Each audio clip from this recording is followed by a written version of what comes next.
What's up, everybody? Good morning, good morning, good morning. Welcome to another edition of the Brothers of Legacy. I'm your host, AD Walker, the push to grow, the motivate. Appreciate you. We got Larry J. Banks in the building, hanging out with us.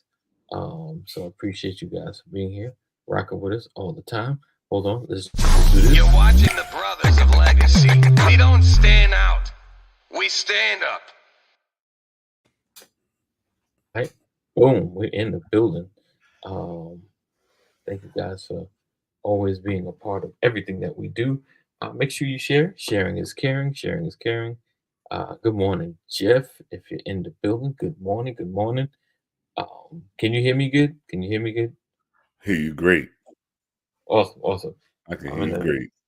I'm in a rough Wi-Fi space. I've had to hotspot it a little bit, so relying on AT&T to hold it down. We're gonna see how that goes. Um, AT&T is better than Files right about now. Files went down. It went down oh, on Saturday, and they're going. gosh, So Saturday at 11 o'clock. File no Files internet, and wow.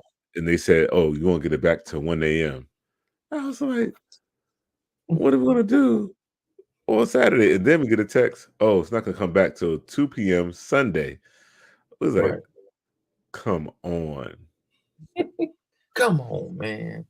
Come on. So, well, we end up All going out right. to eat, and everybody else in the Okay. area went out to eat too because it was crowded. Everybody had the same idea. Everybody had the That's same hilarious. idea. That's hilarious. It's, we all had the same idea. We just hung Yeah. out unofficially. So thank you guys for being here, rocking with us. Um, so in Georgia, the um, early voting has started. What's up, Rod? Good morning. Good morning. Early voting has started in Georgia. So excited about that. What I hadn't looked at was what's on the ballot. That's what I've So, not looked at. are you an early voter? Uh, it's like by habit, I'm all over the place. I'm only. Last time was like, oh shoot, today's election day. It kind of as much as like even I come on here talking about it, it kind of like oh my gosh, because early voting's like 2 days before it stops, and then the Right. regular voting kicks in, the day of, this it. This is Election day. voting day, Yeah. election day. Um, and and so yeah, it's kind of it has snuck up on me, but I'm gonna be purposeful either this week or next week to definitely get on, um, and see how and see what my page looks like. I'm if I've not talked about, well, you probably don't know. Uh, I'm in a weird area of Henry County, Georgia. So what does that mean, brother? Well, the town I'm in, um, basically, I'm in an incorporated area. So there's the city, and then there's the rest of us. Uh, what does that mean, brother? And it's weird because it's not like Larry, you live on this side of the tracks, and you're part of the city, and I live on this side of the tracks, and I'm incorporated. No, no, no. Larry, you live across the street and you're part of the city, and I live right next Across to the you, street. and I'm Oh unincorporated. snap! Right. And it's wild. So I got folks making decisions that I can't choose. What is it? What's DC? Oh, was it District no of Columbia. represent? What do they call it? What do they say? Oh, taxation without representation. Oh yeah. This is crazy. Like how you driving like down, you go through your city, you see 1,000 signs for everybody that's running, right? When you get Hmm. in your booth, you see all of them people populated, like, let me choose. And you may not know them, you may know some. Like, I'm choosing that because they've been doing a great job with this part. They commission streets have been straight. I'm gonna re-elect them. They should stick to that job. When I get to my voting booth, one year, like I felt like everybody was up for election. I went in my booth, all I got was one question for some money. I was like, Where, where's all the people that are out there? They're not on my ballot. Yeah, I mean, I dropped the ball because I'm wanting to take time to go to the election board and kind of find out. Like right now, I'm not because I know that they're swamped and busy and got crazy folks they dealing with. So Oh yeah. after this election, we move probably like January once after January 6th, after they finish and it's all counted and done. I'm gonna go holler like, yo, what's up with? I think at one point there was a vote for us to get incorporated, but the Mhm. way they were going about it, and I'm sure this is being pulled over all over the nation, was there's this place called Eagles Landing that's connected to Stockbridge. And they were trying to incorporate, which would literally take all the money, Oh all the good businesses. Oh, yeah, Stockbridge. I was like, that ain't right. That ain't wow. right. Like all the new business, Eagles Land is like it's built up. And honestly, and I think they knew, of course, because it's usually like years in advance. Costco is now over, like would have been on their side. Is a Costco or Chick-fil-A, like a whole new, you know, bougie area that is that is literally building up. And I was like, Wow. that is so wrong. That's wrong. So yeah. Uh, but that's where I'm at with my ballot.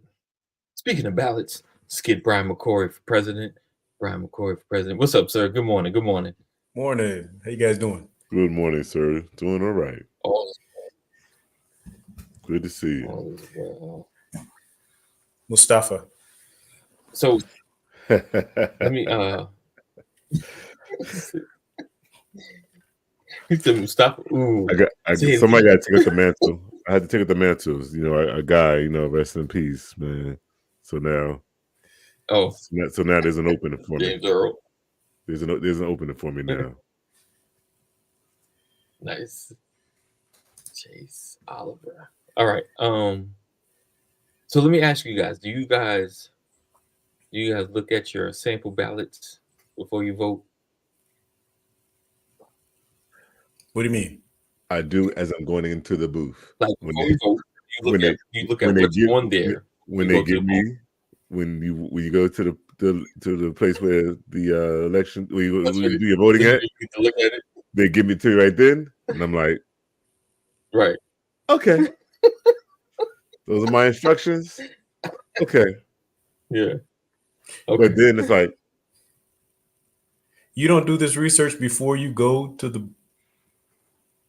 poll to vote.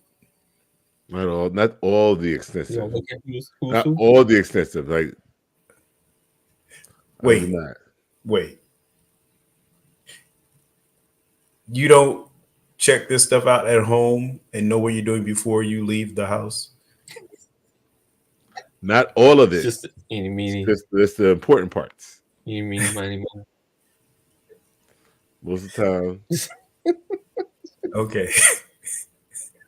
I go dims. We'd be surprised that you just go dim. You dim it out. I go dims. You dim it out. I go dims. I had not. I was like, dang it, I had not looked at it. I mean, the early voting starts, so I got a little right. You hear that tone? You mean to tell me? That's what Shapop said. You mean to tell me that? I do some. I don't do it all. Since you were 18. The one those are the more important seats. I make sure to take I know where I'm going with those. Well, the thing is, you can never really understand the terminology standing in line. Right. You'll never get an understanding. Yeah. So you're guessing. I think I'm gonna keep it real. Like probably, I'm gonna give myself a little bit, maybe 4 cycles, 5 that I've actually started like making sure I look at, especially like the stuff where they want like the initiatives or the provisions, what it means and Like, is it really good for us? Because it could only be like a 0.01 cent tax, but where's my penny going every time I buy something? Yeah, and what is the long-term impact? I mean, like, if you Right. have, a gas station coming up in your community, what feasibility study Right. has been done? What does this look like in Right. 7 years? Who has done that study? If there's a Right. restaurant or a school or something, what zoning has been? I mean, like, this kind of stuff, and that's the challenge that we have in so many ways, is that, and I'm not trying to, I'm just saying that's what most people do. Most people figure that stuff out while standing in line. And Yeah. that's the issue that we have. That's why we can't get anything fixed, is because people miss that Yeah. stuff. We don't read. All of this stuff is public information that's available. You do a search, we Google everything Yeah. else, but we don't Google our community. We don't. There's a public bulletin where all this stuff is being done. This information is available to us, Right. but we won't go look at it. Right. Right. And even people who pay property like, a lot of taxes, like, times you when pay property taxes and don't know what's going on in your zip code. Right. Right. And the problem is, we're always the victim of stuff happening to us. And we're like, how did that happen? And Yeah. They put up a sign, it's like, hey, we got, what do they got when we come together, like a meeting? Because you gotta, a lot of times, hey, if you got a public opinion about something, this is the time to come down and say something, Yeah. and it makes it different. That's why some meetings get so loud, because they're like, yo, we don't want this in our neighborhood. We don't want this, because they got a lot of things they have to ask before they do, or they at least got to check the pulse of the community. I think they can still vote on it, but it's just those city council gonna look. I'm looking McCory right in the face, and I'm saying, I'm gonna do the opposite of what you want, and you're like, okay, I'm gonna do the opposite when it comes time for election. So, count this your last vote, buddy. And honestly, that's how people end up running sometimes, because you in these councils, you're like, this is ridiculous. I gotta do something. One of the corniest movies ever Um, made, but truth be told, it was one of the greatest. It was a genius movie. Was Eddie Murphy and the Distinguished Gentleman? Yeah, I liked it. It was a great movie. It was great. It was great. I swear, he said, what? He said, I swear, we built 1 million fire departments with how many ballot questions I've seen. And I've been Right. saying no to these Right. questions, that question, like, forever. Oh, can we take out this lien, so you'll be in this $1 million in debt for doing these streets or creating this? And I'll be like, no. Right. Am I the only one saying no? Right. So That means, so now it's not only handled at the ballot office, though. It also, it's like going to those town halls and those whenever they have on public sessions. But then again, yeah. who has the time? You got to make the time, So who right? you got to make the time. Wow. You got to make the time. You gotta Hey, make- man, me and my mom just went at it like a week ago. I don't have time to talk about, man. I called her out. I love my mom. My mom is the greatest. I think her nickname was Muhammad Alice. But back in the 90s, she was very politically engaged. When I got out of the military, I followed her lead. This was back in the days of Dianne Feinstein, getting running for office and stuff, and then she was so engaged, and it was like, it was great to see her active. It didn't matter who you were voting for. It was just nice to see my mom active.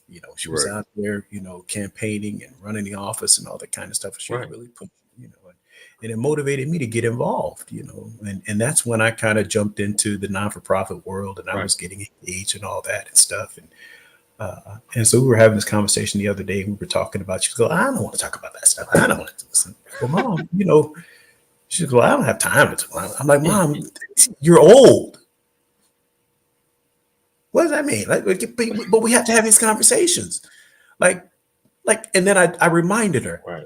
Like, do you remember back in the day when you were in LA and you were politically involved and all that kind of stuff? Do you remember when you were in your 40s and all that? And you were, yeah. I'm like, where do you think I got this from? Where do you think I got this voice? Right. How did I get it? How did I find the motivation to start doing this and running my mouth and all this and getting in trouble with people and all that? I was watching you. And now you're telling me about time and all that. And she's like, oh, yeah, you're right. Y'all know I'm right. Close her mouth real quick. Oh, I'm getting my metro. My. You almost, not yet. You still with us. You slowly going. So anyway, the bottom line is, like, maybe I'm losing it. We have to get busy. We have to stay involved. We have to get engaged. We have to be nosy. We have to ask questions. We lose because we don't ask. Right. No, that's why I was saying, like, we have to actually be, make the time. It has to be purposeful. We have to do it. But see, so you had an example that got you to that drive, that sparked you to doing that. I didn't have that growing up to have me like have that passion or to make that wanting to make that kind of time. So we're still working on me. How you doing, dear? We still working on me, Brian. We still working on me. I'll get there. That's okay. And the scripture tells us to provoke one another to good works, right? So I'm here. This is my provocation. I'm provoking you. Yeah. Right. The way that my mother provoked me. When we know better, we do better. Yeah. Yeah. That's all. It's all love. Yeah, no, because I didn't mind put myself on the spot. I'm like, yeah, yes. When do you take the time? Like, I was honest. I could have, like, hey, when I get there, I have an idea of who I want to vote for and why. But when I see all the different names, like the one time, I asked this one guy, like he was on the Republican ballot, but he took the time to be at the polling place, like outside, of course, right? And me and him had a conversation out there because I read his materials, and me and him had a conversation about his views on data centers, and I was like, well, it's still jobs, and he's like, well, then we talked about the number of jobs, but we was able to have a conversation, and I keep in contact with him still, after, like, hey, what can I do to help you out? So I just did a webinar on data center versus co-location versus cloud versus hybrid cloud versus hybrid cloud. I just did a webinar 2 weeks ago, man. Yeah. Yeah. Pretty cool. I was nervous as all get out too, man. Really? Yeah, I hadn't done a webinar in so long, but it was pretty cool. You gotta make sure you say the right thing because somebody be like, yeah.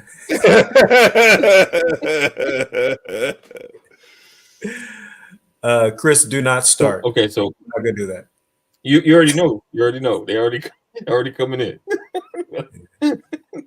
Yeah, they broke some hearts the other night, though. I'll tell you that.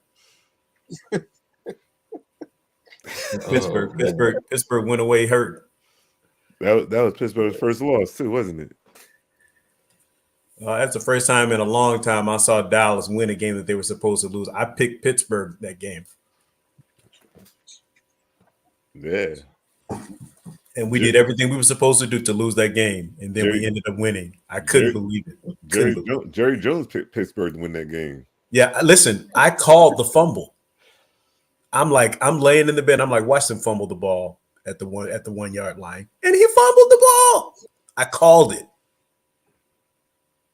I don't know if anybody saw that play, but I called it. Ashley, I'm not even trying to listen to Ashley. No. You know what? A broken clock. Right. Ashley, a broken clock is right twice a day. So eventually we're gonna get one.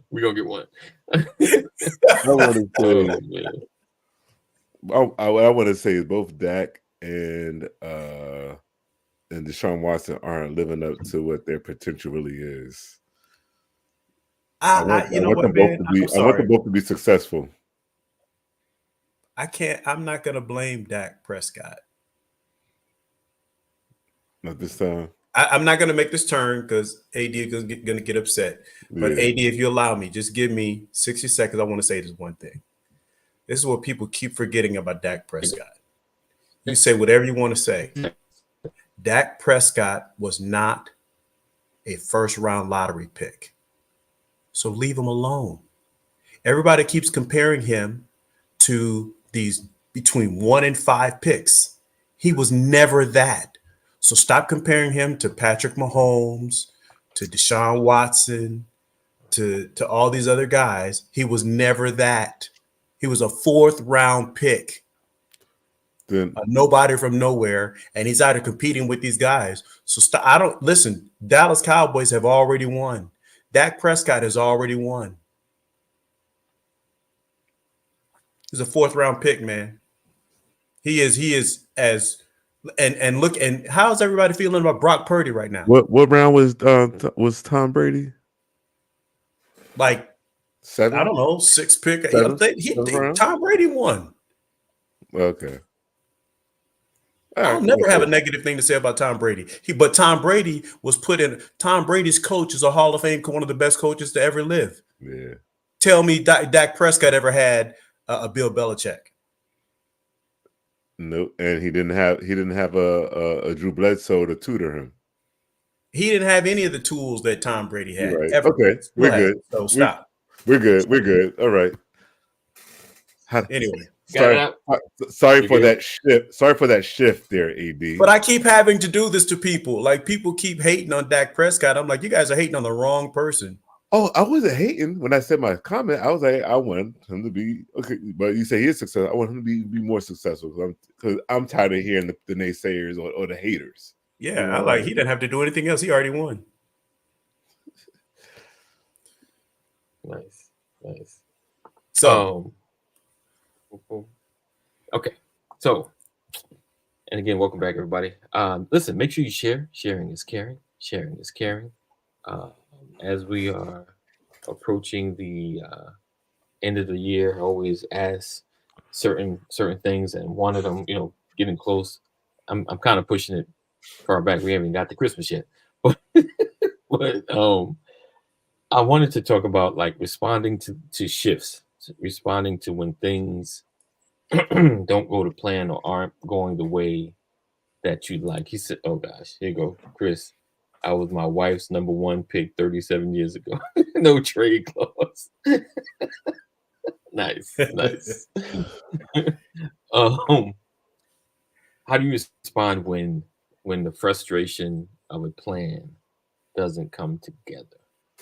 Like, are you more apt to pivot, or do you lose time in frustration? Or have you found yourself losing time in frustration? You've gotten better with it.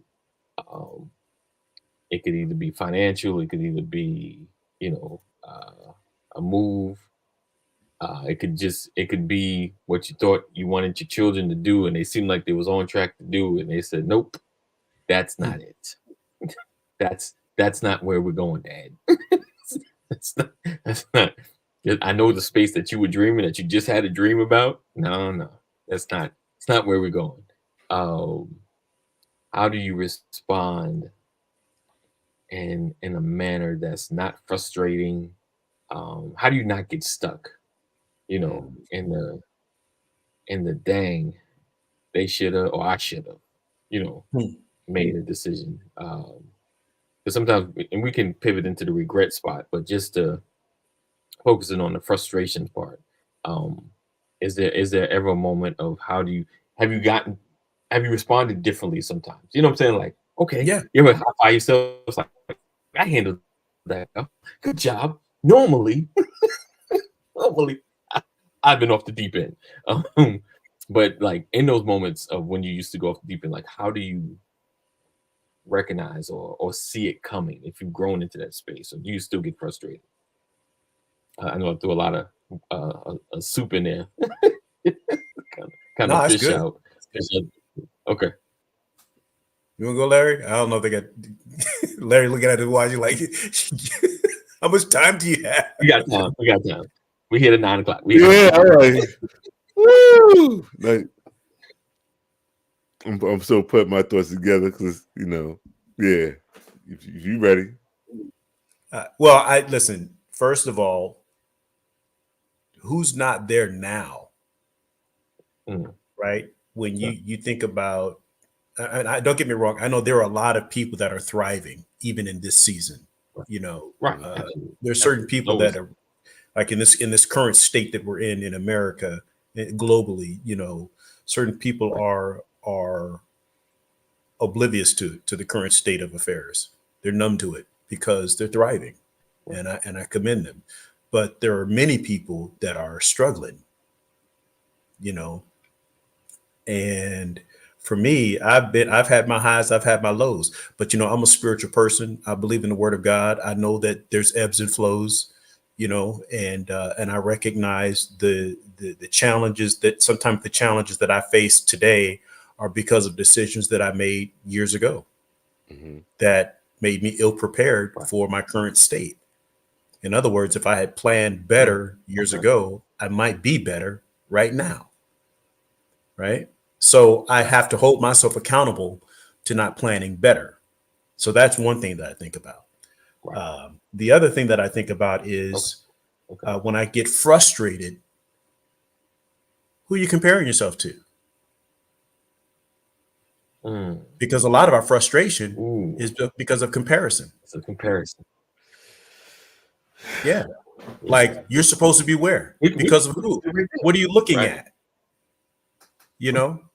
Like if you're supposed to be somewhere else, well, where is that? Who are you looking at? And what's the difference between where you are and where they are? Now slap yourself in the face and stop comparing and work on you. Deal with you, right? Make today better than yesterday. Stop the comparison game.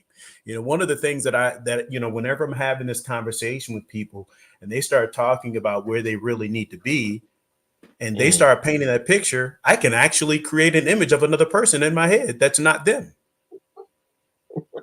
Are you talking about where you're supposed to be, or are you talking about where this person already is? Right. Like you're falling into that comparison game, and you need to stop doing that. Start working on where you need to be and stop visualizing where somebody else already is so that you can get to be where you need to be, and that's and then start building towards that goal. Plot out your goal, plot out your path, and stop looking at what somebody else's path was or has been.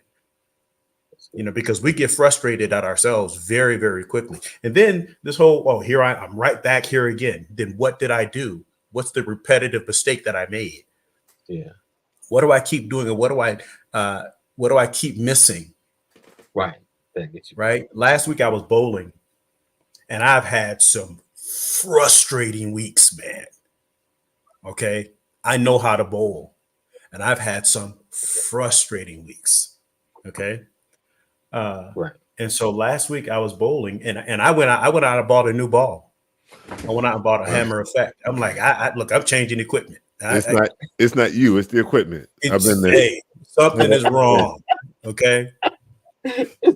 So I start practicing with this ball, but I'm practicing at this other bowling alley. Okay. Where I had my ball drilled. And I'm getting there. I'm like, okay, all right. I'm feeling this ball is good. And then I bring the ball back to my bowling alley. And I start practicing at my bowling alley on a Saturday. I'm like, okay. My wife is with me. I'm like, okay, I'm feeling this, Bowling alley's kind of dry. The lanes are dry. And I'm like, okay, but I found my spot. I'm like, and then it's time for my league night. Okay. I want to roll it. I want to show my teammates, yeah, I've been practicing. But the conditions changed. They oiled the lane. Okay. So now I have to adjust. You get 10 minutes of practice. And I had been bowling on dry lanes. You can't fix what needs to be fixed in 10 minutes with 8 other people practicing. That's really 2 minutes. Right. Yeah. Yeah. So I am a shipwreck. Wow. So I'm frustrated.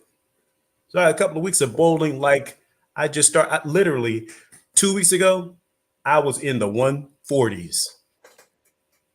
I had a 3-game series. I know I'm making this long, and I didn't even break a 500 series. That's 3 games. Everybody knows 300 is a perfect game. So if you bowl 300s, that's 900. You bowl 3 200s, that's a 600 series. I'm usually in the 600s. I didn't even break 500. So I'm brokenhearted. My teammates are like, don't be frustrated. I'm the anchor member of the team. I'm supposed to carry the team. Right. Okay. So last week, this past Sunday, I'm saying, I get my new ball out and I'm like, I'm going to bowl with this ball. And so I got my buddy who's on my team standing behind me like, dude, tell me what's going on, man. And oh, dude, you need to move up. Right. Move up. You need to get closer. Okay. Yeah, move up so you can shorten the lane. So I move up. Helps a little bit. Wow. Okay, well, that didn't help as much as you needed. Now you can't move up anymore. So move a little bit to the right. So I move a little bit to the right. Booyah! 245. Right? What is my point? My point is sometimes you can't fix it by yourself. Okay. Sometimes you need somebody to come in there and talk and tell you what you're doing wrong. Don't be afraid to get somebody else engaged and show yourself, expose yourself. This is what I'm doing. Tell me where I'm messing up. You know, we sit in our corners and we want to fix everything ourselves because we're afraid to talk. Right. Right? Because we don't want anybody to get us straight. We don't want to expose ourselves. One of the hardest challenges, one of the hardest things for me is to tell somebody where I'm hurting. Because we don't want our business in the streets. Yeah, and sometimes you're too close to it. You need somebody else with a better vision, better visual to tell you, to see what you can't see. Ooh, so that's like 2-pronged, right? It's the ability to say something and to open yourself to say, hey, I need you to just be brutally honest. Don't find the right way to say this. Just say it. Like what you see, and my life. Just hit me in the head with it. I'm gonna hang up and be mad at you. You didn't hurt my feelings. My feelings gonna get hurt. Let's just put it out there. You're gonna hurt my feelings, but I need to hear it. I need to hear it. I need to mull it over because, like you said, you're great at bowling. So for you to have someone like, yo, help me. tell me what I don't see, and he's like, yeah, somebody who's not as good a bowler as me telling me that I'm doing wrong. Woo! Humbling. But let me ask you. So did you point to them or did they just offer the suggestion? No, I went to him and I said, talk to me, because even though he's not as good a bowler as I am, and that's just the truth. Right. He could see what I was doing wrong, but he didn't have the courage to say it out loud because people don't like being told. Wow. People don't like being criticized. Right. And I said, I said, show true friendship to me by getting me straight. And I'll show true friendship to you by loving you anyway. Right. Right? Yeah. Prove your friendship to me by getting me straight. And I'll prove my friendship by loving you anyway. Right.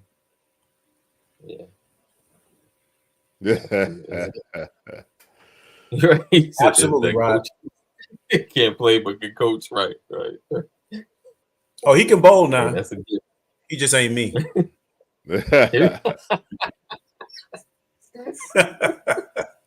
I'm kidding. But I'm not. Oh, so that's good. That's good. Oh, so go ahead, jump in, Larry. I don't know if you had another thought. I'm just gonna lay on that one. That's like a whole show right there. That right there, and just to kind of co-sign with there's two parts I have on that. This using our recreation where it has the time before based on our performance can get frustrating, and we're like, hey, what's going on with us, right? Recently, last week, I'm kind of still stewing over this, and so still working on my shift. But last Thursday, I got matched up against this skill level 9, and I'm a skill level 4. Skill level 9 and 9 ball. That's the highest you can be, right? 9. So Okay.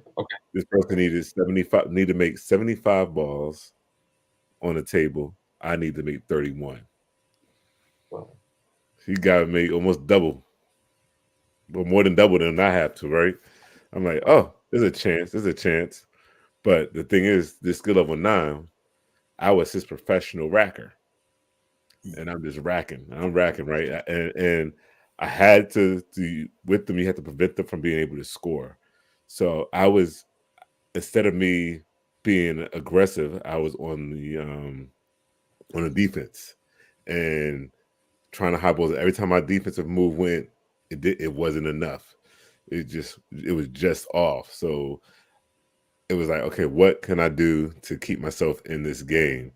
And towards the end of the match, I realized what it was that I should be able to do was prevent him from getting his balls by knocking them off the table. Even though I wasn't going to score, making it dead, right? But it was at that point it was too late. This dude ran like multiple racks on me. So of course I sat back in my frustration. I was like, okay, what to do there? But now, just rewinding back, about a year ago, I got to the point where when I was getting down on the table and I'm looking at shots, get to the point I was like, I can't really see straight on the table. That's why I'm missing. And I said something to my my occupational therapist, who is not a pool player, and she was like, she was watching me, and she was like, here, grab this ball, throw it against the wall. And I'm throwing it against the wall, and I'm catching. Like, this is easy. Oh, I'm an athlete. It's whatever. I got this. And then what happens? I'm feeling myself. I mistime it. I miss it. And what do I say? Man, Larry, you suck. Like, come on, man, get right, right? And she's watching me. And I do it again. And it happens again. And she was like, this is your problem. You're too hard on yourself. And you have to change how you respond to when you mess up. And the phrase I come up with, it's okay. It's all right. Just do it again. Right. And once I started doing that, it was like, okay, I caught the ball more times than dropping it. And then I started going back to shooting pool again. I'm like, all right, let's see it. And then when I was getting down that table, now it wasn't looking all crystal. It wasn't all fuzzy now because I actually see shots. But then again, I was like, I'm still going to quit this game because I'm not performing the way I'm used to. Right. What the new cue and everything too. Yeah, I bought a sexy cue, Brian. I bought this cue. I bought was sexy. It's sexy. It called me. It called me, and that's why I was with you on there, and I told this player, I was like, dude, I'm ready to quit this game because I'm not winning like I'm used to. You know, I'm not performing like. And he was like, Larry, you're one of the best players that's in this bar here, and I know it because you kicked my tail. He didn't use those words, but you can add the synonyms the way you want to add them. And he was like, Larry, all you need to do is start from the beginning. You know, stop trying to do all the extra stuff. Cut that out and go back to basic. Center ball top, center ball bottom. And you get to go. And then what's happening? I adjust my game to just that format. Right. And the game came back a year later. They were like, oh yeah, Larry, you're our anchor player in playoffs because we know that you're going to bring us all the way through. And I did for the most part, but not in every playoff match, but the majority. I'll say 8 out of 10. But so yeah, so leaning on other people, depending on them, there's it is really important, and being able to put yourself out there. It does really work. Right. So that's what I was able to co-sign, and then like the comparison that Brian's talking about, that my wife and I we always circle back to that theme, and when it comes down to living that let's see, the Christian life, right? And you see yourself, you go to church regularly, you give your time to the church outside of just Sundays, you're doing all this stuff, right? And every now and then it's like, okay, well, you're not, you still focus on this, that some stuff is not working out the way that you want to, but then you watch the person who doesn't spend the time, that doesn't go to church, doesn't spend the time or whatever, how are they living this lavish life and stuff, and it's like, yo, lavish life, it's lavish life, right? And you do right there. It's just like, where is the testimony there to saying, hey, come live this life, because this one you're going to have everlasting life. You get to know this guy that I know, this guy Jesus, right? And it's like, but somebody look at you and like, well, you're doing that. Well, that person's out the beach, got his own beach house. He's doing this and all that stuff. So, that's always wild, but yeah, and we get to the point, like, stop the comparison, right? First, don't do the comparison, and I try not to, and my part is more so, how do I win souls for Christ when we're doing stuff this one way? And our pastor said something this weekend about making sure you continue to make sure you be deliberate and making space for Christ in your life, and whatever restriction that we think we have on resources, that God is doing it for our protection, not for our denial. So I'm still putting that stuff together, trying to wrap around. But my wife and I was like, okay, we're looking, and we constantly talk about it, because the thing is, we don't want at the end when the horn is blown and it's time to come home, and we want people that we know to have to end up in the same place, So yeah, absolutely. So if the frustration is more so the frustration that I have for that than the comparison, but the comparison is there, right? You can't help it. We're human, right? We say don't compare yourself. Don't compare yourself, but we're human. Yeah. Right. We do see a lot of people doing other things, and we look at where we are in our lives, and I'm this age and they that age, and oh man, then the coulda, woulda, shoulda start coming in. Oh man, if I just coulda, shoulda, woulda, did this or made that right turn, and you'll eat yourself up, like you said, like you talk yourself down. Yeah. And I think one of the big things, especially I've gotten out of this conversation, is just when you feel like you're in a cycle that's not working, lean on a brother to kind of examine yourself. Brian always talks about the mirror. Be my mirror. Tell me what you see. Because obviously I think I'm driving this thing right. Obviously it's raggedy because I keep ending up in this daggone ditch, and I don't know what gets me. What's the decisions that are getting me here. So yeah, definitely leaning on each other, not comparing, but examining, your life and the goals, the things you're trying to achieve. And then to me, like, my biggest thing is not looking back, just not keep, regretting and I wouldn't be here if I, that's been my big fight pushing this season. Like just focus on the now, and making great decisions. Yeah. has been my goal.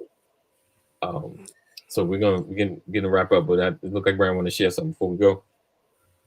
No, I mean, I'm just agreeing with all of it, man. I think that, going back to what we were talking about, shifting AD, you said it earlier. Sometimes you have to embrace the shift. You got to be able to embrace the shift. I think you have to be able to change your perspective. You have to be flexible enough to not only know when to change directions, but be willing to change directions if you have to change directions. I think that's important. Be open and available to accepting that change. Some people get frustrated because they think that they have to do things the same way over and over and over again. Right. And when change is upon us, we have to be willing to change. I think that's what's really important. Knowing that change is upon us, what is next? You have to design and figure out what is next and build a plan according to what that is, what that looks like to you. And if you don't know what that looks like, you've got to be able to bring in resources, engage other people, get a different perspective on things. That's what I'm talking about when I had somebody else tell me, I had a new ball. Talk to someone that has used different balls. I've been using the same ball all this time. Lane conditions change. Talk to someone that bowls in different bowling alleys that's more familiar with the lane. Well, you probably need to do this because I've been bowling the same way for I don't know how long. I make small, subtle changes. Somebody said maybe you need to be a bit more aggressive with that, that kind of thing. Embracing the shift. Absolutely lovely. Thank God for my wife being on here today. She also added some motivation to me because she showed up and I told her, I said, I bowl better when she shows up at the bowling alley. So why is that? Why is that? Man, I'm telling you, the last couple of weeks she wasn't there and I was in the gutter, literally. But she was there. And you know what she did? She came in and I had already bowled 2 games. And she came in, she sat down and she said, well, you know what? Just strike out from here on out. just strike out. Wow. And she sat down and I rolled a strike. She said, okay, well, just keep striking. I rolled 7 strikes in a row. I closed out with all strikes when she was sitting there. 7 strikes. I closed it out and ended up with a 245. Wow. And I said, see, you here equates to strikes. So how hard is it, Mrs. McCrory, for you to show up to league night for pastor? How hard is it? So it always seems challenging because I go to my wife, hey, why don't you come out to my league night a couple of times? She comes. I'm running. I almost ran the table a couple of times because she's right there. And I'm like, you need to be here. You here? I want to perform. I don't know. I gotta pretend that you're there, but when you're here, she said it, man. I'm telling you. She said just strike out, and I rolled 7. I'm telling you, it happened just like that, man. I believe it. Wow. I believe it. Nice. I was just obedient. But seriously, I think again, frustration is going to come to us all. I think that you have to embrace frustration because it does happen. It comes upon us, but you can't live there. You can't stay there. It's going to happen. Recognize it's going to happen, but you can't live there. Build a plan, adjust, shift, embrace the shifting, engage resources, find encouragement. Right? The scripture talks about David. He encouraged himself in the Lord. Sometimes you got to encourage yourself. Look in the mirror and say, you got this. Get around people find some cheerleaders, get some people that will cheer you on, know where your resources are, get some people that will tell you the truth about what you're doing and about yourself. Right. Embrace some harsh criticism. You got to be prepared for that. And accept it. That's just real. So those things will get you on the right path and get you out of frustration, get you out of the gutter and onto the path of success. And it's okay. Listen, there's a scripture that talks about these died having not received the promise. Make sure you understand what your peak is. It's not over till we're done, right? And until we're done, you're always climbing. You're always climbing. Wow. Right. Absolutely. But stop comparing your mountaintop. Right. That's good. That's good. All right. Awesome. Awesome. All right. So we're gonna get ready to roll out. Let everybody get their day started. Appreciate you. Hopefully, we provided some encouragement, some motivation. Again, thank you for hanging with us and rocking with us. Another edition of Brother Legacy. One day I'm gonna do a collage of Brian's faces, because you go from like his beard, just the growth. Like we got from the small to like way out. It is longer. It is longer, isn't it? It is longer. He want to make sure we comment on that. It is longer. I'm liking it. Listen, it's seen a growth and then a dissension and the growth again. But I'm about ready to cut it again. I could, like when I was growing, it was irritating me after a while. I was trying. It's like, yeah, it's irritating after a while. Appreciate you guys for being here. Thank you, McCory. She said we're in a stretching and shifting season. Yes, stretching is the term. Stretching. Good times. We appreciate you guys. We look forward to seeing you guys tomorrow, same time, same place. Stay safe, make good choices, stay connected, and if you want to continue to help us build, you can Cash App BOL 2019. As always, know that we love you. Jesus loves you better. Stay safe. And, if you or someone you love is having a mental health crisis, make sure you dial 988. This month is Cancer Awareness and I think Domestic Violence Month. So this is an awareness. Look out for your neighbor. Look out for your family. Look for the signs and be there for them. You can never change the situation, but you can at least show that they have somewhere to go or somewhere to lean on. All right. So you guys take care. Be blessed. Keep pushing. Keep growing. Again, know that we love you. Jesus loves you better. Stay safe, and we will see you in the AM. Peace out. Peace out. There we go.